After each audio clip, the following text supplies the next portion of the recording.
தெய்வத்தின் அருள் இப்போது உங்கள் கையில். 100% தூய்மையான சில்வர் காயின் உங்கள் இஷ்ட தெய்வத்தின் அழகான உருவத்துடன் உடனே ஆர்டர் செய்ய நிபுராவை அணுகுங்கள்.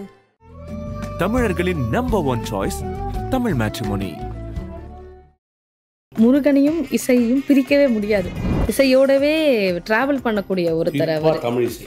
ஆமா, தமிழ் கடவுள்னாலே முருகப்பெருமான் தான். ஸோ அவருக்கு இப்ப மகா கந்தசஷ்டி.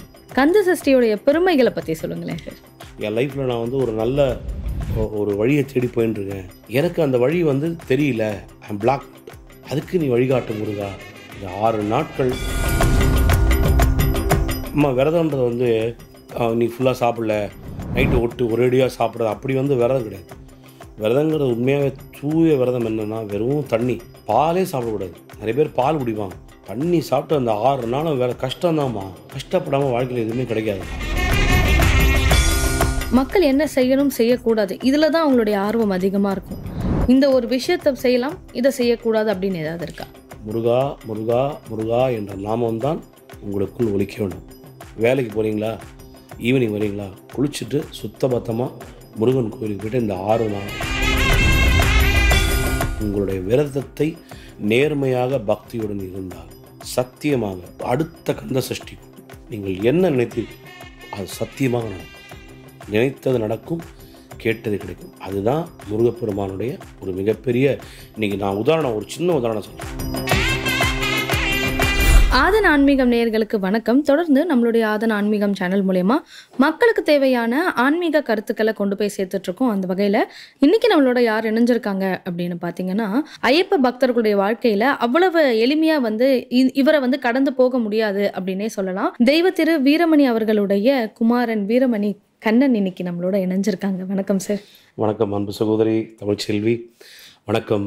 உலகெங்கிலும் தமிழர்களின் நெஞ்சினிலே சிம்மாசனம் போட்டுக்கொண்டு இந்த நிகழ்ச்சியை கண்டுகளித்து கொண்டிருக்கும் ஆதான் ஆன்மீகம் நேயர்கள் அனைவருக்கும் என்னுடைய பணிவார்ந்த வணக்கங்கள். சார் நிச்சயமாக சார். அதாவது நிறைய விஷயங்கள் நம்ம இன்றைக்கி பேச போகிறோம் சார். அதில் முதல்ல என்னுடைய கருத்து என்ன அப்படின்னு பார்த்தீங்கன்னா, தெய்வம் இல்லாமல் இசை இல்லை, இசை இல்லாமல் தெய்வம் இல்லை. இசையமைப்பாளர்களாக இருக்கட்டும், இல்லை இசை துறையில் இருக்கிறவங்க யாராக இருந்தாலுமே தெய்வத்தினுடைய அருள் இருக்கணும் அப்படின்னு சொல்லுவாங்க. இது நீங்கள் எப்படி பார்க்குறீங்க? இல்லை, கண்டிப்பாக இது நம்ம இப்போ ஒரு எஜுகேஷன் எடுத்துட்டிங்கன்னா, நம்ம முறையாக படித்து ஒரு டிகிரி வாங்கி ஒரு வேலைக்கு போய் அப்படி நம்ம லைஃப்பை ஒரு உயர வச்சுக்கிறது அது ஒரு பிளெஸ்ஸிங்கு. இசையை பொறுத்தவரையில் கண்டிப்பாக இறைவனுடைய மட்டற்ற கருணை இருந்தாலொழிய அது நமக்கு அது வராதுன்னு சொல்லுவாங்க. ஏன்னா அதனால தான் சொல்லுவாங்க, நான் பண்ணேன் இதை நான் பண்ணேன்னு யாருமே காலரை தூக்கி விட்டுக்க முடியாது. ஏன்னா முழுக்க முழுக்க இறைவனால் தரப்பட்ட ஒரு கலை இது. அதனால் இது டிஎன்ஏ உங்களுக்கு பாரம்பரியமாக இருக்கலாம், இல்லை நீங்கள் கேள்வி ஞானத்தோட நல்லா பாடுறவங்களாக இருக்கலாம். யாராக இருந்தாலும் திருவிளையாடல் படத்தில் வரா மாதிரி, நான் அசைந்தால் அசையும் அகிலம் எல்லாமே, அவனன்றி ஒரு அணுவும் அசையாது. ஒரு சின்ன புல் கூட இறைவனுடைய சொல் கேட்டு தான் ஆடுன்னு சொல்லுவாங்க. அந்த மாதிரி பேர்பட்ட புல்லுக்கே அவ்வளோ மகத்துவம் இருக்கும்போது இசை கம்ப்ளீட்டாக இறைவன் தான் அதை ஆட்கொள்கிறது, இறைவன் தான் அதை சூஸ் பண்ணுறது. யார் இவங்க இதை பண்ணோம், இதை தான் அவங்க பண்ணோம் அப்படின்னு. ஏன்னா இன்றைக்கி one of the easy way கடவுளின் பாதத்தை சரணாகதி அடைய இசை ரொம்ப ஒரு சீக்கிரமாக கொண்டு போய் சேர்த்துடும். ஏன்னா இசைக்கு மயங்காதவர் உலகில் எவரும் இல்லை. அதனால தான் மாணிக்காசர் சொன்னார், திருவாசகத்திற்கு உருகாதார் ஒரு வாசகத்திற்கும் உருகார். அதனால தான் அவர் சொல்லும்போது கூட, தொல்லை இரும்பிறவி சூழும் தலை நீக்கி அல்லல் அறுத்து ஆனந்தமாக்கியதே எல்லை மறுவா நெறியளிக்கும் வாதவூர் எங்கூன் திருவாசகம் என்னும் தேன்னு சொன்னார் அவர். அது ஏன் சொன்னார்னா, அந்த இன்பத்தேன்றது பருகலைன்னா நீ ஒரு மனுஷனே கிடையாது. Sivapuranam one of the most positive vibration. அதாவது இன்றைக்கி சமஸ்கிருத மொழியில் எப்படி நம்ம கனகதாரா ஸ்தோத்திரத்தை நம்ம எல்லாம் சொல்கிறோமோ, அங்கம் ஹரேஹே புலகபூஷண மாஷரயந்தின்னு ஆதிசங்கரர் ஒரு குடும்பத்தோட வறுமையே கனகதாரா ஸ்தோத்திரம் பாடி சொர்ண மழையை பொழிய வச்சார். அதுக்கு ஈக்குவலான ஒரு வைப்ரேஷன் தான் சிவபுராணம். சிவபுராணம் ஓதுறது அவ்வளோ நல்லது. வாழ்க்கையில் எல்லா மாற்றங்களையும் தரக்கூடிய ஒரு மிகப்பெரிய ஒரு இதுதான் சிவபுராணம் ஆக்சுவலாக. அதாவது திருவாசகம் எடுத்தோடனே ஒரு நமச்சிவாய வாழ்கின்றார், எடுத்தோடனே பாசிட்டிவ் தான். நீங்கள் அதில் வந்து எதுலையுமே அதில் நெகட்டிவே கிடையாது. ஆனால் இவங்க என்ன அந்த உலகத்தில் என்ன பண்ணிட்டாங்கன்னா, நிறைய பேர் அந்த பாடலை வந்து ஒரு ஒரு ஃபியூனரல் சாங் ஆகிட்டாங்க. ஒரு சோக நிகழ்ச்சி, யாராவது ஒருத்தர் இறந்துறாங்கன்னா அதை போடுறது. தேவாரத்தையே அப்படி பண்ணிட்டாங்க ஆக்சுவலாக. தேவாரமும் திருவாசகமும் அப்படி கிடையவே கிடையாது. எவ்வளவோ பலன்களையும் எவ்வளவோ பிணிகளையும் தீர்க்கும் பதிகங்கள்லாம் ஞானசம்பந்தரும் எல்லாம் பாடியிருக்காங்க. ஸோ அப்படி வந்து இசை வந்து எப்படி இறைவன் வந்து எப்படி இசையை ஆட்கொண்டிருக்காருன்னா, பலவித ரூபங்களில் பலவித மொழிகளில் எவ்வளவோ பேர் இசை மாலை மூலமாக தன்னுடைய இசை மூலமாக இறைவனுக்கு அர்ப்பணித்து இறைவனுக்காகவே வாழ்ந்திருக்காங்க. ஸோ அப்படி இன்றைக்கி ஒரு அற்புதமான இன்றைக்கி ஒரு எபிசோட்ஸை பார்க்குறது வந்து எனக்கு அவ்வளோ சந்தோஷமாக இருக்குது. இது வந்து எனக்கு இப்போ 50 வயசு ஆகுது. எனக்கு ரொம்ப நான் வந்து மற்றவங்க மாதிரிலாம் இப்படி அப்படி மக்களுக்கு அந்த மாதிரிலாம் நான் சொல்லவே மாட்டேன். நான் வந்து எப்போவுமே சொல்லுவேன், இந்த அட்வைஸ் பண்ணுறது இதுக்கெல்லாம் நமக்கு தகுதியே கிடையாதுங்க. நம்ம வந்து இப்படி தெரியுமா, நம்மளும் ஒரு சாதாரண மனிதர் தான். நமக்கும் எல்லார் மாதிரியும் கோபம் வரும், எல்லார் மாதிரியும் உணர்ச்சிகள் இருக்குது, எல்லார் மாதிரியும் சாமியார் கிடையாது. ரெகுலராக வாழ்கிற வாழ்க்கை தான் நம்மளும் வாழறோம். ஸோ ஒருத்தனை வந்து நீ இப்படி இரு நீ அப்படி இருன்னு சொன்னா அதுக்கு உன்னை நீ முழு தகுதியோடு ஆக்கிட்டா தான் நீ அடுத்தவனை பார்த்தே அதை சொல்ல முடியும். பட் என்ன சொல்லலான்னா, இதை எதை இப்படி கடைப்பிடிங்க, இதை எதை எப்படி கடைப்பிடிங்க, நல்லது நடக்கும், இதைத்தான் நம்ம சொல்லணுமே தவிர நீ இதை பண்ணு நான் சொல்கிறேன். அந்த நான்ற வார்த்தையே வேறங்க. ரமணர் வந்து அவர் வந்து நான் வந்து யாருன்னு அகம்பாவில் கேட்கல, தன்னை வந்து யாருன்னு பரிபூர்ணமாக உணர்றதுக்கு திருவண்ணாமலையில் அவர் வந்து உணர்ந்துறாரு ரமண மகரிஷி. அந்த மாதிரி ஒரு இறைவனால் படைக்கப்பட்ட இந்த இசை, அதை வந்து அது இசை கலைஞராக இருக்கட்டும், இசையமைப்பாளராக இருக்கட்டும், ஒரு பாடகராக இருக்கட்டும், பாடகராகட்டும், யாராக இருந்தாலும் என்ன சங்கீதம் அவங்க பாடினாலும் இறைவன் கருணையால் இதெல்லாமே நடக்கிறது அப்படின்னு. இப்போது நான் இசை நிகழ்ச்சி பண்ணும்போது ஆரம்பிக்கும் போது அன்றைக்கி உடம்பு உபாதை இருக்கலாம், த்ரோட் அன்றைக்கி உங்களுக்கு ஒத்துழையாமல் இருக்கலாம், உட்காரும்போது இறைவா இன்றைக்கி நடக்கிற இசை நிகழ்ச்சியில் எல்லா புகழும் உனக்கே அப்படின்னு சொல்லிட்டு நம்ம ஆரம்பித்தோன்னா அவர் பார்த்துப்பார். ஏன்னா இறைவன் தனக்கு கெட்ட பேர் வர மாதிரி பண்ணிக்க மாட்டார். ஸோ அதுதான் அப்படி ஒரு நல்ல நீங்கள் ஒரு எபிசோடை தேர்ந்தெடுத்துக்கு ரொம்ப நன்றி. நல்ல இது மூலமாக நம்ம என்ன மக்களுக்கு ஒரு தேவையானவற்றை என்னால் எனக்கு தெரிந்த சிறு நான் என்ன படித்தேன்றதை நான் அதாவது மக்கள்கிட்ட ஷேர் பண்ணிக்கிறேன். கண்டிப்பாக சார். மக்கள் சார்பாகவும் இன்றைக்கி நான் உங்ககிட்ட நிறைய கேள்விகள் கேட்க போகிறேன் சார். சார், நம்ம இசை அப்படின்னாலே முருகனையும் இசையும் பிரிக்கவே முடியாது. இசையோடவே ட்ராவல் பண்ணக்கூடிய ஒருத்தர் அவர். தமிழ் இசை, ஆமாம், தமிழ் கடவுள்னாலே முருகப்பெருமான் தான். ஸோ அவருக்கு வந்து இப்போ மகா கந்த சஷ்டி வரப்போகுது. இன்னும் கொஞ்ச நாள் தான் இருக்குது. கந்த சஷ்டியோடைய பெருமைகளை பற்றி சொல்லுங்களேன் சார். அது நிறைய பேர் வந்து இது நான் ரொம்ப இந்த கேள்வி ரொம்ப அருமையான கேள்வி நீங்கள் கேட்டீங்க. முருகனுக்கு வந்து எத்தனையோ பண்டிகைகள் இருக்குமா, ஓகே. ஆனால் ரொம்ப முக்கியமான பண்டிகை நம்மளுடைய ஹிந்து கேலண்டர்லேயே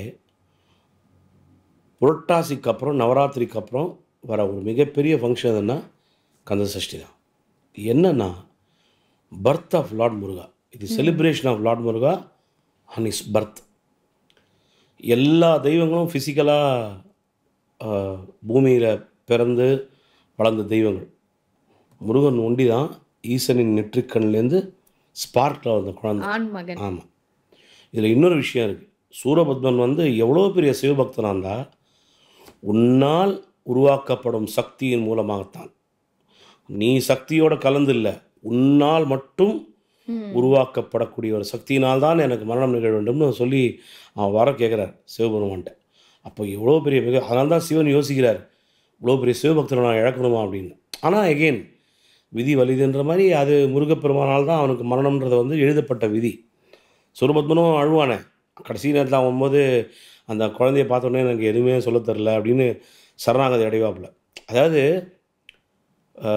முருகப்பெருமான் வந்து அது அவருடைய பிறப்பு வந்து சூரபத்மன் அழிக்கிறது ஒன்றும் இல்லை. இந்த உலகத்துக்கு வந்து எப்பேற்பட்ட ஒரு சிருஷ்டிக்கும் சக்திகள் வியாபித்திருக்கு, எதெல்லாம் மக்களுக்கு நம்ம சொல்லிக் கொடுக்குறோம், எதெல்லாம் எவ்வளோ தூரமாக நம்ம வந்து மக்களுக்கு வந்து அதை செயல்படுத்துகிறோம், மக்களுக்கு இவ்வளோ நல்லது சொல்லிக் கொடுக்கும்போது மக்கள் அதை உள்வாங்கி எவ்வளோ தூரம் நன்மையை செய்கிறாங்க. இந்த உலகம் at the end of the டேமா வள்ளலார் சொன்ன மாதிரி தனித்திரு விழித்திரு பசித்திரு. யாருமே பசின்னு இருக்கக்கூடாது. அதனால தான் இன்றைக்கி வள்ளலார் வந்து அள்ள அள்ள குறையாமல் அன்னதானத்தை கொடுத்துட்டுருக்கார். தானத்தில் சிறந்தது அன்னதானம். அதனால தான் கர்ணன் வந்து இறந்து போன அப்புறம் அவனுக்கு வந்து அப்பேற்பட்ட ஒரு பியூர் சோல். அவன் சொர்க்கத்தில் உள்ள எல்லா கதவுகளும் திறந்துட்டே இருக்கு, டபால் டபால் டபால்னு கர்ணன் வரவேற்கிறதுக்கு. ஏன்னா அப்பேற்பட்ட ஒரு புனித சோல் ஆத்மா நம்ம சொர்க்கத்தை தூக்கி வரும்போது ஒரு கதை ஒன்று திறக்கலை. இவன் சொல்கிறான் நான் கர்ணன் வந்திருக்கேன் அப்படின்னு. திறக்கலை. உடனே நேரம் நான் யமதர்மன்ட்டு, என்ன தர்மராஜா, நான் இவ்வளோ போன சொர்க்கத்தில் எல்லா கதவும் திறந்தது, ஒரு கதவு திறக்கவே இல்லையே, நான் கர்ணன் வந்திருக்கேன்னு சொல்லி கூட திறக்கலையே. அது திறக்காதுப்பா உனக்கு, ஏன்னா நீ எல்லா தானமும் செஞ்சு அந்த உலகத்தில் நீ அன்னதானம் ஒண்டி பண்ணவே இல்லை கர்ணன் அன்னதானமே செய்யலை. கர்ணன் அன்னதானமே பண்ணலாமா? அதுதான் சொன்னான். ஐயோ இவ்வளோ பெரிய தப்பு பண்ணிட்டேன் என் வாழ்க்கையில். எனக்கு ஒரு சின்ன ஹெல்ப் பண்ணுங்க, என்னோடய பூத உடல் ஒரு 15 நாள் கொடுங்க, நான் கீழே போயிட்டு ஆசை தீர அன்னதானம் பண்ணிட்டு வரேன் அப்படின்னு யமதர்மராஜன்ட்டு வேண்டி கேட்டுக்கொண்டதற்கிணங்க கர்ணன், இது கனெக்டிவிட்டி பாருங்கள், கர்ணன் கீழே வந்து பண்ணார் பார்த்தீங்களா, அந்த 15 நாட்கள் தான் இன்று நாம் மாலைய பட்சம் என்று முன்னோர்களுக்கு திதி கொடுக்கும் 2 வார வைபவமாக நாம் அனைவரும் கொண்டாடுகிறோம்.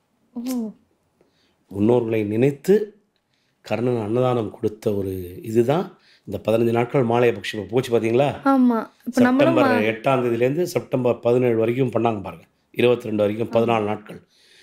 கர்ணன் பூலோகத்தில் வந்து அன்னதானம் ஆசை தீர பண்ணிவிட்டு திருப்பி மேலே போனதாக ஐதீகம். அதுதான் மாலைய பட்சத்தின் சிறந்த மகிமை. அதுதான் அந்த அமாவாசை வந்து நம்ம ஏன் பண்ணுறோம் அப்படின்னா, அதாவது நேயர்களுக்கும் பக்தர்களுக்கும் ஒன்று சொல்கிறேன், நம்ம ஆல்வேஸ் நினைப்போம் கடவுளை கும்பிடுறோம், கடவுளையே தான் நினச்சிட்டு இருக்கோம், கடவுளை கும்பிட்றவங்க தான் கஷ்டம் வருது, இப்படி நம்ம வந்து தூண்டு போகிறதுக்கு வந்து 2 காரணம் தான்.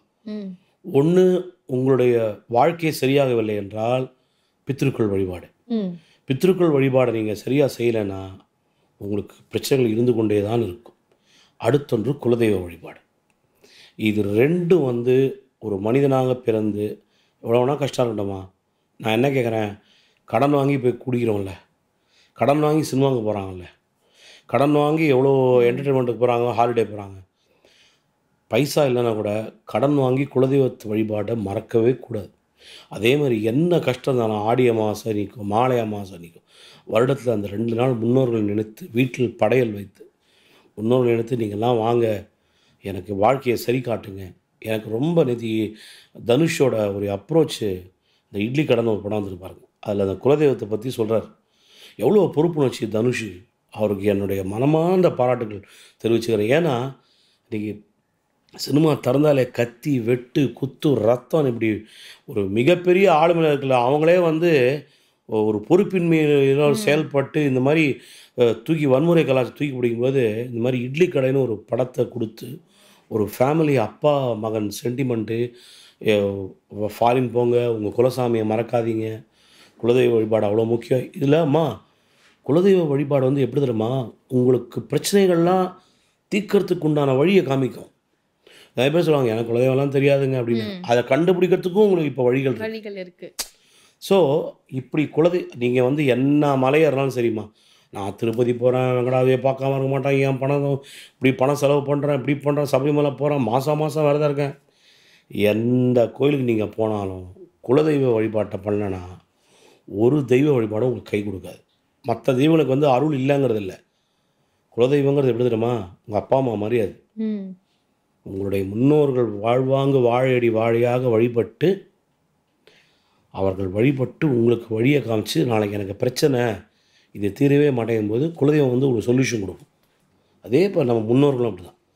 நம்முடைய முன்னோர்கள் ஆத்மாலாம் அப்படி தருமாம்மா, அதை வந்து பார்ப்பாங்க, அன்றைக்கி என்னை அவன் நினைக்கிறானா, அட்லீஸ்ட்டு என்னை நினச்சி எனக்கு சாதம் வைக்கிறானா.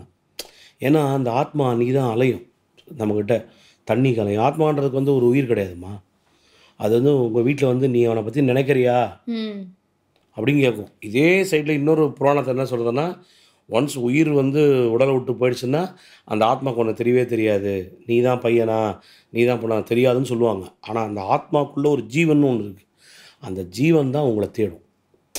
ஸோ இப்படி குலதெய்வ வழிபாட்டுக்கும் பித்திருக்கள் வழிபாட்டை பண்ணாலே இவ்வளோ விசேஷம்னு நம்ம வாழ்க்கையில் இருக்கும்போது, கந்த சஷ்டியோட ஒரு மகத்துவம் என்னென்னா, முருகப்பெருமான் வந்து ஒரு சர்வ வல்லமை பொருந்திய ஒரு கடவுள்.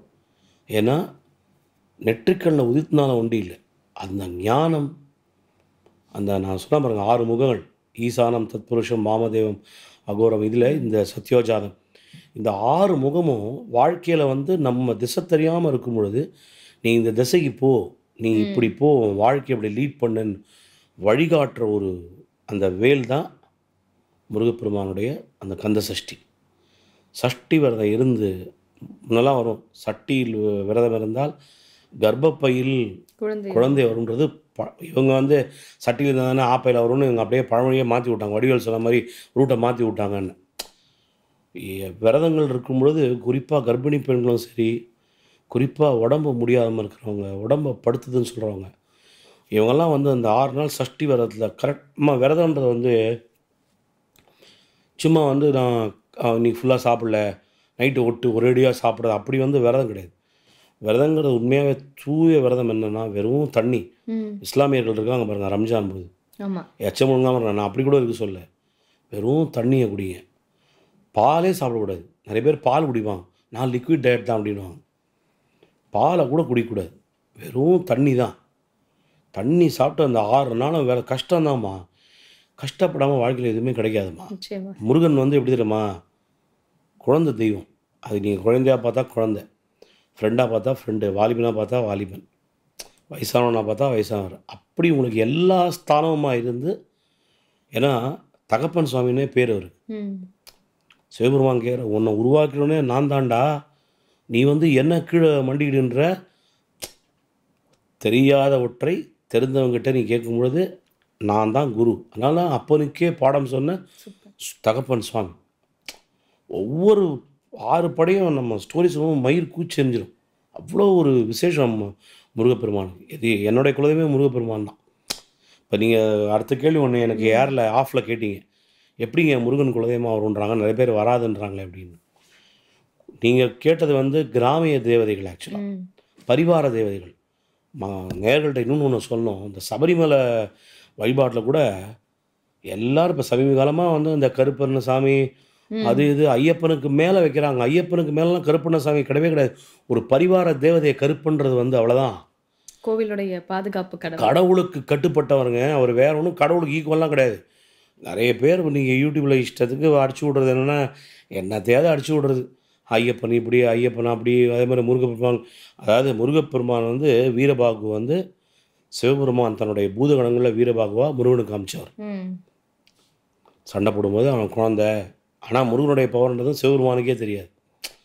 ஸோ அந்த கந்த சஷ்டி விரதம் வந்து இவ்வளோ ஒரு ரொம்ப, ஏன்னா முருகன் வந்து இந்த 6 நாளுமே வந்து அவருடைய பர்த்து, அவருடைய பிறப்பு, அவருடைய அந்த உங்களுக்கு தெரியாது, சூரபத்மனை கொல்றதுக்கு முன்னாடி திருச்செந்தூரில் இன்றைக்கும் நீங்கள் பார்க்கலாம், பின்னாடி அந்த லிங்கத்துக்கு பூஜை பண்ணுவார் முருகன். பஞ்சலிங்கங்கள். என்ன காரணம்னா, சிவபெருமான் அடியாரை கொள்வது 1000 பேரை கொண்டதுக்கு சமானம். அது சிவபெருமானுடைய கோவம் என்னதான் இருந்தாலும் அவன் பெரிய சிவபக்தன் சூரபத்மன், ராவணேஸ்வரன் மாதிரி. ஸோ அவரை வந்து அப்பாவுடைய பக்தன், நான் எப்படி அவன், ஆனால் அவன் தப்பாக நடக்கிறான் அப்படின்போது, 2வது சூரபத்மன் வந்து முருகன் கையால் மடிய வேண்டும் என்பது அவனுக்கு விதிக்கப்பட்ட விதி. நான் இன்றைக்கி எப்பவுமே சொல்லுவேன், ரொம்ப ப்ரில்லியண்ட்டாக கடவுள்கிட்ட நிறைய பேர் வேண்டிப்பாங்க, எனக்கு மரணமே நேரக்கூட இரண்டு நம்ம எடுத்துக்கலாம் நரசிம்மதாரத்துலேயே. ஆமாம், அது மரணமில்லா வாழ்க்கை தான் அது. அவன் கேட்ட வரோம் பிரம்மாவும் ஸ்பான்டஸாக கொடுத்துட்றாரு, ஆட்டமாக போடுறான். எப்படி அவனை வந்து காரணம் பண்ண பாருங்க, உங்களுக்கு தெரியாமல் நீங்களே ஒரு லூப் கொடுப்பீங்க கடவுளுக்கு. அதனால் நேயர்களுக்கு நான் என்ன சொல்லணும்னா, நீங்கள் எந்த விரதம் எடுத்தாலும் சரிங்க, அதேமாதிரி சங்கடஹர சதுர்த்தி விநாயகர் பெருமானுக்கு விக்னங்கள் தீர்க்கும் விக்னேஸ்வரன் தான் அவருக்கு பேர். சங்கடஹர சதுர்த்தி அன்றைக்கி உபவாசம்ன்றது என்ன தெரியுமாங்க, நம்மளுடைய உடம்பை வருத்தி கொண்டு இறைவனை நீங்கள் நல்லா யோசிச்சு பாருங்கள், நல்லா வயிறு முட்டை சாப்பிட்டேன்னா எப்படி கடவுளை கோயிலில் போய் வழிபடுவீங்க, நல்லா தூங்குவீங்க உட்காந்து. வயிறு முட்டை சாப்பிட்டா தூக்கம் தாங்க வரும், கடவுளை எப்படி நினைப்பீங்க நீங்கள்? இந்த உபவாசம் இருந்து என்பது என்ன, நான் வந்து என் லைஃப்பில் நான் வந்து ஒரு நல்ல ஒரு வழியை தேடி போயின்ட்டுருக்கேன், எனக்கு அந்த வழி வந்து தெரியல, ஐம் பிளாக் அவுட், அதுக்கு நீ வழிகாட்டு முருகா அப்படின்னு சொல்லி, முருகன் மட்டும் இல்லை எந்த தெய்வத்துக்கு நம்ம விரதம் வந்தாலும் அந்த விரத முறையை வந்து ரொம்ப சின்சியராக சபரிமலைக்கு 41 நாள் நம்ம விரதம் வந்து போகிறோம் அப்படின்னா அந்த விரதத்துக்கு நான் முழு பலனும் உங்கள் கைக்கு வந்து சேரணும். நீங்கள் என்ன இப்போது பேங்க்கில் போகிறோம், மேனேஜர் சொல்கிறார் நீங்கள் என்ன பண்ணலாம் தெரியாது கண்ணன், 31ஆந்தக்குள்ளே எனக்கு 25 லட்சம் எப்படி வந்தாகணும் போங்க, அதான் டார்கெட்டு. அந்த டார்கெட்டை முடிக்க நம்ம எப்படி ஓடுறோம்? மேனேஜர்னு ஒரு சக மனிதன் தான், நமக்கு மேலே போஸ்ட்டில் இருக்கான். ஏன் ஓடுறோம்? அதை நான் சொல்ல பண்ணலன்னா அடுத்த மாதம் சம்பளம் நமக்கு கட் ஆகும், டீப்ரமோஷன் பண்ணுவாங்க. ஸோ இவ்வளோ இன்செக்யூரிட்டி இருக்கும்போது உன்கிட்ட எந்த வித பலனும் எதிர்பார்க்காம உனக்காக இவ்வளோ அருளை கொடுக்குற கடவுளுக்கு அந்த ஒரு சின்ன கைமாறு. நான் பேசுகிறேன், கடவுள்கிட்ட வந்து நீங்கள் வேண்டவே கூடாது. கடவுளுக்கு தெரியும் உனக்கு எப்போ செய்யணும், எது உனக்கு அத்தியாவசியம். இங்கிலீஷில் சொல்லுவாங்க, god always gives not what you want, what you need. ஆங்கிலத்தில் சொல்லுவாங்க, கடவுள் வந்து தேவையானது என்னன்னு கடவுளுக்கு தெரியும். கடவுள் நீ ஆசைப்பட்டதை கொடுக்க மாட்டார், உனக்கு எது தேவையோ அதைத்தான் அவர் கொடுப்பார். ஸோ அப்பேற்பட்ட அந்த கந்த சஷ்டியில் வந்து இந்த 6 நாட்கள் நடக்கும். தீபாவளிக்கு மறுநாள் வரும்.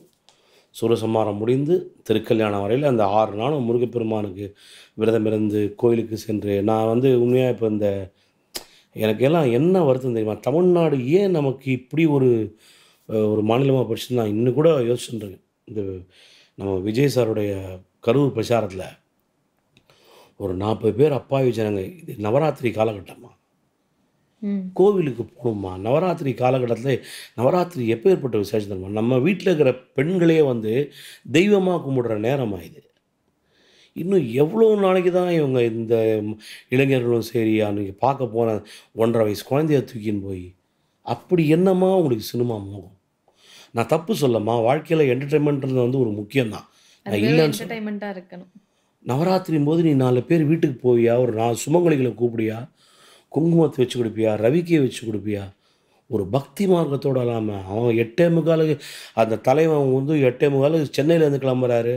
நான் விஜயை தாக்கி பேசலாமா? அது அவர் வந்து அவருக்கு எவ்வளோ பல அலுவல் இருக்கலாம், அன்றைக்கி அவர் தூங்காமல் வந்துருக்கலாம். உன்னுடைய மூளை எங்கே போச்சு? அவ்வளோ கூடவா சிந்திக்க மாட்டேன் ஒரு மனிதனாக பிறந்து? அதுவும் நவராத்திரி எனக்கு வேறு ஒரு அம்மா அன்றைக்கி பார்க்குற 2 பொன் குழந்தைங்கம்மா, 8 வயசுமா, எனக்கெல்லாம் தூக்கமே வரலம்மா அன்றைக்கி. அதாவது அம்மா ஒரு இதெல்லாம் வந்து ஒரு துர்மரணமா இதெல்லாம். நான் அடல்ட்டை குறைய சொல்ல மாட்டேன், நான் அவங்களுக்கு நான் அழுதாமே பட மாட்டேம்மா. ஏன் தெரியுமா? உனக்கு தெரிஞ்சே ஏன் இப்போ வர நீயே குழந்தைங்களை கூப்பிட்டு போகிற, அந்த அப்பாவி குழந்தைகள்மா, 8 வயசு பொன் குழந்தைங்கம்மா. அந்த குழந்தை எங்கே இருக்கணும்மா நவராத்திரியும் போது? ஒரு அம்மன் கோயில்லையோ, ஒரு எங்கேயாவது ஒரு அம்மன் கோயில் ஒரு வீட்லேயோ கொலுவும் போது பாட்டு பாடிட்டு பேசுகிறதுமா. இன்றைக்கி எவ்வளோ லைஃப்பில் எவ்வளோ விஷயங்கள் இருக்குமா. அவங்கெல்லாம் இன்றைக்கி தூக்கி போட்டு உங்களுக்கு அது 2 நாள் செய்திமா. அது நீங்கள் அடுத்த வாரம் அதை பேசுவாங்கன்னு நினைக்கிறீங்களா? லைஃப்பை தொலைச்சிட்டு நிற்கிறாங்களாம்மா. அந்த 1.5 அந்த வாய் பேசாத அம்மாவை பார்த்து நான்லாம், எனக்கு வாய் பேசாத அக்கா இருக்காங்க, அந்த வலி என்ன, எங்கள் அக்கா ஒரு விஷயம் கன்வே பண்ணுறதுக்கு அவ்வளோ அவசரப்படுவாங்க. அந்த குழந்தைய 1.5 வயசு குழந்தைய வந்து அந்த தாய் கண்ணீரோட வாய் விட்டாடுறதுலாம் எதுக்குமா? அப்படி என்னம்மா மோகம் இவங்களுக்கு, சினிமா மோகம், ஒரு நடிகன் பின்னாடி போகிற கூட்டம். என்றைக்கு தாம்மா இவங்க திருந்துவாங்க வாழ்க்கையில்? மனசே போயிடுத்துமா. ஏற்கே எனக்கு கடவுள், நான் சில கடவுள் மேலே கோவப்படுவேன், ஏன் இந்த மாதிரி இந்த மாநிலத்துக்கு கொண்டு இது சாபக்கேடா அப்படின்னு. நான் வந்து அம்மா கடவுள் இல்லைன்னு சொல்ல நான் வந்து பிடிக்கலை, அது உன்னுடைய விருப்பம், நான் அதை சொல்லவே மாட்டேன். ஒவ்வொருத்தருக்கும் இந்த ஜனநாயக நாட்டில் எல்லா விதமான கருத்தையும் சொல்ல எல்லாருக்கும் உரிமை இருக்குது. ஆனால் நான் இப்படி தான் இருக்கணும் நீ சொல்லாது, நீ இப்படி தான் இருக்கணும் நான் சொல்லலை. ஆனால் குறைஞ்சபட்சம் இந்த மாதிரி ஒரு ஸ்டாம்பேடில் போய் விழுந்து செத்து போய் இதெல்லாம் எதுக்குமா? இதெல்லாம் அதுக்காக கடவுள் ஒன்று படைச்சார் வாழ்க்கையில்? சொல்லுங்கள். மனசுலாம் எனக்கெல்லாம் நவராத்திரி என்னடா இந்த மாதிரி ஒரு நவராத்திரி நடக்கிறனால 2 பொன் குழந்தைங்க, அதுவும் 8 வயசுமா, மனசெல்லாம் போயிடுத்துமா. நீ சாப்பாடு இறங்கலை, எங்கேயோ போய் ஆக்சிடெண்ட்டில் போய் நம்ம அந்த கும்பமேளாவில் 1000 பேர் சாமியை பார்க்க வந்துக்கே சுற்றி வந்து அவ்வளோ நம்மலாம் வந்து மனசு கஷ்டப்பட்டோம். இதெல்லாம் ஒரு நடிகனை பார்க்க போயிட்டு ஒரு என்னவோ அவங்க வராங்க, சம்பாதிக்கிறாங்க, ஏதோ பண்ணிட்டு போகிறாங்க. அவர் ஜெயிக்கிறா தோக்குறா அது மக்கள் கையில் இருக்குது.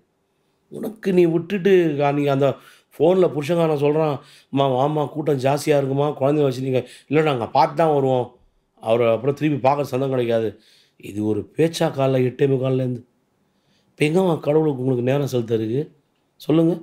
வாழ்க்கை எப்படி முன்னேறும்? எனக்கு எதுவுமே கொடுக்கல, கடவுள் கொடுக்கல, எப்படி செய்வார்மா கடவுள்? இதில் போய் உழன்று சிக்கி நானும் சினிமா பார்க்குறேன் தாம்மா, அதோடு நிறுத்திடணும். ஒரு என்டர்டைன்மெண்ட்டுக்கு போறியா, சந்தோஷமாரியா, வந்துரு. நான் சாமியாருன்னு சொல்ல. ஆனால் தெய்வங்களுக்கு ஒதுக்கப்பட்ட நாட்களில் தயவுசெய்து இதை நான் வந்து ஹிந்து மதத்தை கொண்டு கேட்டுக்கல. இறைவன் ஒன்று தான் எனக்கு. நான் இன்றைக்கும் வீரமணி சார் பையனாக இருக்கேன். நான் இந்துவாக பிறந்திருக்கேன், இந்துவாக வாழறேனே தவிர கிறிஸ்மஸ் அன்றைக்கி நான் படித்ததெல்லாம் லயோலா காலேஜில் தான். வருஷம் குட் ஃப்ரைடே போது நான் பாட்டு பாடுவேன். ஃபாதர் என்னை கூப்பிட்டு பாட சொல்லுவார். அப்போ நான் ஆலஞ்சில் ட்ரெஸ்ஸு போட்டுருப்பேன். சபரிமலைக்கு விரதம் இருக்கிறது விஷும்போது எதுவுமே சொல்ல மாட்டார். நான் ஃபாதர் உங்களுக்கு ஆட்சேபம் இல்லையே, கண்ணன் அது உங்களுடைய மதம், நீங்கள் வாங்க, நீங்கள் எங்கள் சாமியை பற்றி பாடுறதே எங்களுக்கு பெருமை அப்படின்வார். அதனால் நமக்கு ஒரு மதமாவோ யார் மேலேயும் நமக்கு விருப்பே கிடையாதுமா. நீங்கள் ஒரு நீங்கள் எந்த சாமி படுறா நான் வந்து அதில் கலந்துப்போம்மா சந்தோஷமா. இன்றைக்கி மனிதனை நிறைய இடத்துல இருக்குமா. சில பேருடைய ஒரு தப்பான ஒரு அணுகுமுறையினால் பிரித்து கடவுளை பிரித்து மேய்ஞ்சி இந்த மாதிரி பண்ணி, அதாவது நம்ம ஒரு பக்கம் பக்தியாயிரு லைஃப் நல்லா இருக்குன்னு நம்ம சொல்லிகிட்டு இருக்கோம். ஒரு பக்கம் அதை கேட்காத கூட்டம் இப்படி போய் மரணத்தை தேடி போகிறது வந்து மனசுக்கு கஷ்டமாக இருக்கும். இவ்வளோ கனவுகள் இருக்கும். இந்த கந்த சஷ்டி விரதம் வந்து நான் ஏன் இவ்வளோ சொல்கிறேன்னா, எவ்வளோ பேருக்கு இன்றைக்கி வேலை கிடைக்காம அவசரப்படும். சார் என் லைஃபே செட் ஆகலை சார், ஏதோ வாழ்க்கையில் ஏதோ மிஸ் ஆகுது சார், எனக்கு என்னன்னு தெரியல சார். பெரிய ப்ரமோஷன் எதிர்பார்ப்பாங்க, நல்ல வேலை சின்சியராக இருப்பாங்க, கிடைக்க வேண்டிய திறமைக்கும் செய்ய வேண்டிய ஒரு வேலைக்கும் ஒரு சரியான அங்கீகாரம் கிடைக்காம இருக்கும். அதெல்லாம் சரி பண்ணுற ஒரு விரதம் தான் இந்த கந்த சஷ்டி. இந்த 6 நாட்கள் ஒரு கோலை மனசில் வச்சுருந்தேன். நான் தப்பு சொல்லமா, கடவுளுக்கு வந்து நம்ம லஞ்சம் கொடுக்கல.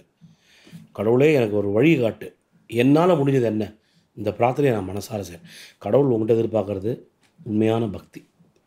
இன்றைக்கி எழுந்த உடனே அவனை எப்படி கெடுக்காமல் இருப்போம், இவனை எப்படி கெடுக்கலாம், இந்த மாதிரி எண்ணம் இல்லாமல் அடுத்தவரும் நல்லா இருக்கணும், எல்லோரும் இன்புற்றிருக்க வேறொன்றும் யாமறியேன் பராபரமேன்னு ராமலிங்கம் சுவாமி பண்ணது. அதுதான் விஷயம்.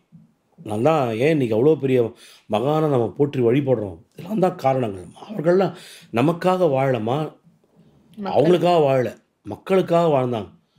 இப்படி இரு அப்படி இரு. எண்ணற்ற தசாதாரத்தில் ரொம்ப அற்புதமான எபிசோடு. நாரதர் கேட்பார், 9 அவதாரம் எடுத்து முடிச்சிட்டிங்க, இனிமேல் கொஞ்சம் நீங்கள் ரிலாக்ஸாக இருக்கலாம் அப்படின்ன உடனே ரிலாக்ஸேஷனா இப்போ இனிமேல் எடுக்க போகிற அவதாரம் தான் நான் எடுத்த 9 அவதாரத்தையும் மீறி, அதாவது இந்த 9 அவதாரத்தான் எனக்கு தூங்க கொஞ்சம் டைம் கிடச்சிது அப்பப்போ. இப்போ எடுக்க போகிற அவதாரத்தில் நான் ஒரு நிமிஷம் கூட தூங்க முடியாது நாரதா. மக்கள் கலி என்னும் அந்த மாயையில் சிக்கி உழலும்போது அவங்கள அப்பப்போ நான் வந்து வெளியே கூட்டு போகிறது தான். அதையும் மீறி சோழில் பீறி சிக்கிறவன் மேலே போய் சேர்ந்துருவான் கூடுமான வரைக்கும். அதனால தான் மகான்கள் அப்பப்போ பிறப்பாங்க, நீதிக்கதைகளை சொல்லுவாங்க, போதனைகளை சொல்லுவாங்க. பஞ்சமாக பாதகத்தை செய்யாத, நம்மெல்லாம் வழக்கில் பேசுவோம், நாங்கள் அநியாயம் பண்ணுறதுனா நல்லா இருக்கான், பொதுவாக எல்லாரும் பேசுவாங்கல்ல. அது தப்பான கான்செப்ட். அது உனக்கு வந்து ஒரு விஷயம், இப்போ என் வயசு எடுத்துக்கோமா, நான் 50 வயசு எனக்கு. நான் வந்து 25 வயசில் இந்த மியூசிக் ஃபீல்டுக்கு வந்தேன். 25 வருஷமாக நான் பக்தியில் தான் இருக்கேன். நான் சினிமாலாம் ட்ரை பண்ணல. நான் ஆன்மீக பக்தினா இந்த மாதிரி கதை சொல்கிறது, அப்படி போங்க, இப்படி பண்ணுங்க, அது மாதிரி அட்வைஸ் பண்ணுறது இல்லை. நம்மளை நான் உங்களை மாதிரியும் ஒரு சராசரி மனுஷன்தான். வீட்டுக்கு வந்தால் குழந்தைங்களோட சந்தோஷமாக இருப்பேன், வெளியே போவேன், சினிமா பார்ப்பேன், எல்லாமே நான் என்ஜாய் பண்ணுவேன் லைஃப்பில். ஆனால் அந்த பக்தின்ற ஒரு நேரம் வரும்போது இறைவனுக்கு என்னை முழுசாக நான் அர்ப்பணித்து இதை நான் தொழிலாக பண்ணிட்டுருக்கேன். எனக்கு ஒரு பெரிய அங்கீகாரம் கிடைக்கல, என்னடா அது நம்ம இவ்வளோ இசையில் இவ்வளோ திறமை இருக்கவெல்லாம் எல்லோரும் சொல்லியிருக்காங்க, நமக்கு அந்த அங்கீகாரம் கிடைக்கலேன்னு போது அதுக்கு நான் தோன்ற வேலை என்னுடைய முயற்சியை நான் போட்டுக்கொண்டே இருந்தேன். ஏன்னா one day the fruit will fall in right பிளேஸ்ன்ற ஒரு நம்பிக்கை எனக்கு பயங்கரமான நம்பிக்கை இருந்தது. அது இறைவன் மூலமாக எப்போ நீங்கள் வெளிவரீங்களோ அப்போ தான் அது நீங்கள் தலையில, அது என்னுடைய கர்மா. அது நான் முன்னுக்கு வராதுக்கும் மேபி நான் போன ஜென்மத்தில் செய்த கர்மாக்களுடைய வினை கர்ம பலன் அதுக்கு ஏற்றா போல் தான் உங்களுடைய the credits and debits of your life is based on what the good will and the bad will you doing. அதுதான் சில சாமிகள்லாம் இருக்குது, பிரத்திங்கரா தேவி, அதெல்லாம் அதர்வண தேவி. அப்படின்னா நீ கெட்டவனோ நல்லவனோ என்கிட்ட வந்தனா உன்னை பார்த்துக்கும் அப்படின்னு சொல்லிட்டு சில பேர் சொல்லுவாங்க. அதெல்லாம் அப்படி கிடையவே கிடையாது. யாருக்குமே த சீட் தீதும் நன்றும் பிறர் தரவார். பழமொழிலாம் ஜஸ்ட் லைக் தட் சொல்ல, ஒவ்வொருத்தரும் வாழ்ந்து பார்த்துட்டு அனுபவிச்சு நீங்கள் இன்றைக்கி என்ன விதைக்கிறீங்களோ அதுதான் நாளை மரமாகும். நல்லதை பண்ணிங்கன்னா நல்லது வரும், கெட்டது நினச்சிங்கன்னா எண்ணம் போல் வாழ்க்கை. வாழ்க்கை. சார், இப்போ கந்த சஷ்டி பற்றி நம்ம ரொம்ப ப்ரீஃபாக பேசிட்டோம். மக்கள் என்ன செய்யணும் செய்யக்கூடாது இதில் தான் அவங்களுடைய ஆர்வம் அதிகமாக இருக்கும். இந்த ஒரு விஷயத்தை செய்யலாம், இதை செய்யக்கூடாது அப்படின்னு ஏதாவது இருக்கா? நான் வந்து செய்யக்கூடாது, செஞ்சால் இது பயம், நான் மக்களை பயமுறுத்தலாமா? ஒரு விரதம் என்று நீங்கள் இருக்கீங்க. இது கந்த சஷ்டி வந்து எப்படின்னா, மக்கள் ஆல்ரெடி ஒரு மாதம் புரட்டாசியில் விரதம் இருந்திருப்பாங்க, புலால் உணவை தவிர்த்துருப்பாங்க. நவராத்திரி வரும், அதிகம் புலால் உணவை தவிர்த்து இருப்பாங்க. எல்லாருடைய உடம்பு கண்டிஷனும் ப்ரோட்டீன், உடம்பு வாக்கு எல்லாம் இருக்குது. பட் நான் என்ன சொல்கிறேன், உங்களுக்கு ஒரு தலையாய லட்சியம் இருக்குது. அந்த லட்சியம் நிறைவேறணும், முருகப்பெருமான் மூலமாக ஆகணும். எனக்கு முருகன் பிடிச்சமான கடவுள், அவருக்கு நான் விரதம் இருக்கும்போது தீபாவளிக்கு மறுநாள் இது வருது. புலால் உணவு சுத்தமாக தவிர்க்கணுமா? மது அருந்தவே கூடாது, சிகரெட் பிடிக்கவே கூடாது. இந்த 6 நாட்களும் தெய்வ சிந்தனை, அதாவது முருகா முருகா முருகா என்ற நாமம்தான் உங்களுக்குள் ஒலிக்க வேண்டும். வேலைக்கு போகிறீங்களா, ஈவினிங் வரீங்களா, குளிச்சுட்டு சுத்தபத்தமாக முருகன் கோயிலுக்கு போய்ட்டு இந்த 6 நாளும் உங்களோட வசதிக்கு ஏற்ற மாதிரி ஒரு விளக்கேற்றுறதோ, இல்லை ஒரு அர்ச்சனை பண்ணுறதோ, இல்லை முருகனுக்கு ஒரு சின்ன புஷ்பம் வாங்கி தரதோ, இதை பண்ணி உங்களுடைய விரதத்தை நேர்மையாக பக்தியுடன் இருந்தால் சத்தியமாக ஒரு அடுத்த கந்த சஷ்டிக்குள் நீங்கள் என்ன நினைத்தீர்கள் அது சத்தியமாக நடக்கும்.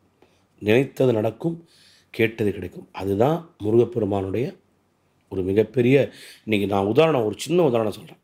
சிறுவாபுரி கோயில் உங்களுக்கு தெரியும். அந்த கோயில் 10 வருஷம் முன்னாடி எப்படி இருந்தது வெளியவே தெரியாது. நிறைய பேர் நினச்சிட்டு இருக்காங்க இந்த வீடு சமாச்சாரத்தால் தான் சிறுவாபுரி கூட்டம் வருதுன்னு நினச்சிட்டு இருக்காங்க. அப்படி அர்த்தம் கிடையாது. முருகப்பெருமான் தான் உங்களுக்கு வந்து உங்களுடைய வாழ்க்கையில் மாற்றத்தை கொடுக்கணும்னு இருக்கு. அங்காரகன் வந்து ஒரு மிகப்பெரிய ஒரு பிளேஸில் இருந்தார்னா ஆட்டோமேட்டிக்காக வீடு வாகனம் இதெல்லாம் தானாக தேடி வரும். ஏன்னா அந்த வீடு வாகனத்துக்கு உண்டான அதிபதியே வந்து அங்காரகன் தான். அந்த அங்காரகனுடைய அதி தேவதை வந்து யாருன்னா முருகப்பெருமான். ஸோ முருகப்பெருமானை வந்து நீங்கள் வழிபட்டீங்கன்னா அங்காரகன் மனம் குளிர்ந்து உங்களுடைய வாழ்க்கையில் எந்த திசையில் அங்காரகன் இருந்தால் கூட முருகன் சொல்லுவார்ப்பா, என் பக்தன்பா, பண்ணி கொடுப்பான்னு முருகன் வந்து ஒரு வேர்ட் போடுவார். அந்த வேர்ட் போடுறதுக்கு முருகப்பெருமானை நீங்கள் வந்து சின்சியராக கும்பிடணும். நான் என்ன பண்ணுவேன், அங்காரகனையும் கும்பிடுவேன். ஆமாம், அந்த கிரகத்துக்கு உண்டான பிரீத்தி. அதனால தான் நவகிரகங்கள் தான் நம்மளுடைய வாழ்க்கை ஆக்சுவலாக. அதை நான் வந்து விஞ்ஞானமாகவும் ப்ரூவ் பண்ணலாம், மெஞ்ஞானமாகவும் ப்ரூவ் பண்ணலாம். அதனால தான் இந்து மதத்துக்கு வந்து ஒரு மிகப்பெரிய பெருமை என்ன என்றால், விஞ்ஞானமும் மெஞ்ஞானமும் கலந்து தான் நம்மளுடைய இந்து மதத்தோட வாழ்க்கை. இவங்க சொல்கிற மாதிரி சனாதனத்துக்கு வேறு அர்த்தம் கற்பிக்கிறாங்க, அது கிடையாது. நான்லாம் என்னைக்கும் ஜாதி பார்த்ததில்லமா. சபரிமலை நாங்கள்லாம் ஜாதி பார்த்தா போகிறோம்? நாங்கள் எங்கே ஜாதி பார்க்குறோம் லைஃப்பில்? நீங்கள் பார்க்குற முருகன் கோயிலில் இப்போ என்னோடய கச்சேரிக்கு வராங்க, ஒரு வேறு ஜாதிக்காரங்க வந்து என்கிட்ட பாட்டு கேட்பாங்க, வேறு மதத்துக்காரங்க வந்து பாட்டு கேட்பாங்க. நான் ஸ்டில் பாடுவேன். எனக்கு நான் கச்சேரி பண்ணுறேன், எனக்கு வாசிக்கிறவங்க எல்லாம் ஏன் ஜாதிக்காரங்களாக வாசிக்கிறாங்க? அப்படியெல்லாம் கிடையாது. எங்கேயோ ஒரு 2-3 இடத்துல தப்புங்கிறத வச்சு அவங்க எல்லா இடத்தையும் அப்படி பேசுகிறாங்க. அப்படிலாம் தெய்வத்துக்குள்ளே அந்த பாலிடிக்ஸே கொண்டு வரக்கூடாது. தெய்வம் யாருக்கும் நீ வந்து சத்திரியனா, நீ வந்து அந்தரனா அப்படி அருள் செய்யாதுமா. கடவுள் வந்து விடுறமா, நம்ம சொல்கிறோமே, ஐயோ சின்ன வயசுலேயே விதி முடிஞ்சது போயிட்டானே அப்படின்னு. பிரம்மா வந்து எப்படி தெரியுமா எழுதுவாராம், கண்ணை முடின்னு அவர் எழுதுவாராம் ஒருத்தரோட விதியை. ஏன்னா கண்ணை திறந்தால் ஐயோ அது இவங்களுக்கு தப்பாக எழுதுறதுன்னு சொல்லிட்டு கை நிற்குமா. அந்த கை நிற்காமல் கண்ணை மூடி எழுதுறது தான் பிரம்மனுடைய டியூட்டி. ஆதிபராசக்தி கொடுத்தது. அவருக்கு தெரியாது, எழுதுனப்புறம் ஃபீல் பண்ணுவார். அது எழுதப்பட்ட விதி என்பது கடவுளால் அனுகிரகப்பட்ட விதி. அவனுடைய நவக்கிரகங்கள் அவனுடைய வாழ்க்கையில் செய்யக்கூடிய இதுதான் அந்த கஷ்டம், பித்திருக்கள் தோஷம் இதெல்லாம் சொல்கிறேனே, இதுதான் விஷயங்கள். இதுதான் இந்த வாழ்க்கையை நம்ம சுலபமாக நம்ம டீஃபைன் பண்ணிட்டோம்னா அழகாக நம்ம வாழ்க்கையை கொண்டு போயிடலாமா. அதுதான் அந்த கந்த சஷ்டி வந்து இந்த 6 நாட்களும் நல்ல தூய்மையாக விரதம் இருந்து நம்மளால் முடிந்த உபவாசத்தை கரெக்டாக கண்டுபிடிச்சி முருகனுக்கு ஒரு சின்ன ஆரத்தி வீட்டில் படத்தில் ஆரத்தி பண்ணி கூடுமான வரையிலும் அந்த 6 நாட்கள் ஒரு நல்ல பக்தியோட முருகனை நினச்சி, ஏதோ நமக்கு திருப்புகழ் தெரியுமா, தமிழ் தான். ஸோ முருகனுக்கால நம்ம எதாவது முடிஞ்சது கந்த சஷ்டி கவசம். கந்த சஷ்டி கவசம் பாருங்க எவ்வளோ பெரிய பாலந்தேவராய சுவாமிகள் வந்தது. இதை விட ஒரு மிகப்பெரிய மருத்துவமே உலகத்தில் கிடையாது. இந்த 6 நாட்களும் பக்தர்களுக்கு என்னுடைய பணிவான வேண்டுகோள், நீங்கள் மற்ற நாட்கள் சொல்கிறீங்களோ இல்லையோங்க, இந்த 6 நாட்கள் கந்த சஷ்டி கவசத்தை குளிச்சுட்டு வந்து தயவு செய்து பாராயணம் பண்ணி நீங்கள் பண்ணி பாருங்கள். லைஃப்பில் மாற்றத்தை நீங்கள் உணர்வீங்க. சத்தியமான உண்மைமா, அவ்வளோ பவர்ஃபுல். கந்த சஷ்டி கவசம், கந்த குரு கவசம் அவ்வளோ பவர்ஃபுல். முருகன் வந்து எப்படி தெரியுமாம்மா, அவர் வந்து ரொம்ப ஹாட், சூடு. ஏன்னா ஸ்பார்க்லேருந்து வந்தவர். அதனால் அவருக்கு என்ன பண்ண முடியும்? நல்ல பன்னீர், நல்ல சந்தனம் வாங்கி கொடுத்து முருகனை குளிர வைங்க. மனசில் குளிர, இறைவன் குளிர்ந்துட்டார்னா நம்ம லைஃப்பை எப்படி வேணால் மாற்றிடுவாருமா.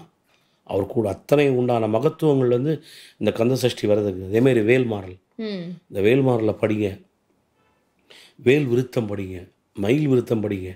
கந்தர் அனுபூதி எவ்வளோ விசேஷமானது தெரியுமா? அதெல்லாம் வந்து சண்முக கவசம்லாம் நோய்களை நீக்கும் ஒரு பெரிய சர்வரோக நிவாரணம். முருகப்பெருமான் வந்து பெரிய வைத்தீஸ்வரனுங்க. எல்லா நோய்களையும் இந்த 6 நாட்களில் திருச்செந்தூரில் வந்து சத்ரு சம்ஹார வேல் பதிகம்னு படிப்பாங்க. சத்ரு சம்ஹார ஹோமம் நடக்கும். அப்பேற்பட்ட ஒரு விசேஷமான ஹோமம் அது. எவ்வளோ அதுக்காக நான் வரலேன். நமக்கு என்ன வருமானம் இருக்கிறதோ, நம்மளால் என்ன செலவு பண்ண முடியுமோ, நம்ம தேவைக்கு போக இறைவனுக்கு செய்கிறது நமக்கு ஒரு சந்தோஷம். ஒரு முழம் பூ வாங்கி பக்தியோடு பட்டாலும் முருகன் சந்தோஷப்படுவான். ஒரு கற்பூரம் ஏற்றினாலே முருகன் சந்தோஷப்படுவான். ஆனால் உண்மையான பக்தி, தூய் அன்போடு பண்ணால் அப்படி ஒரு எலிவேஷன் லைஃப்பில் வந்து நமக்கு அப்படி கிடைக்கும் வாழ்க்கை.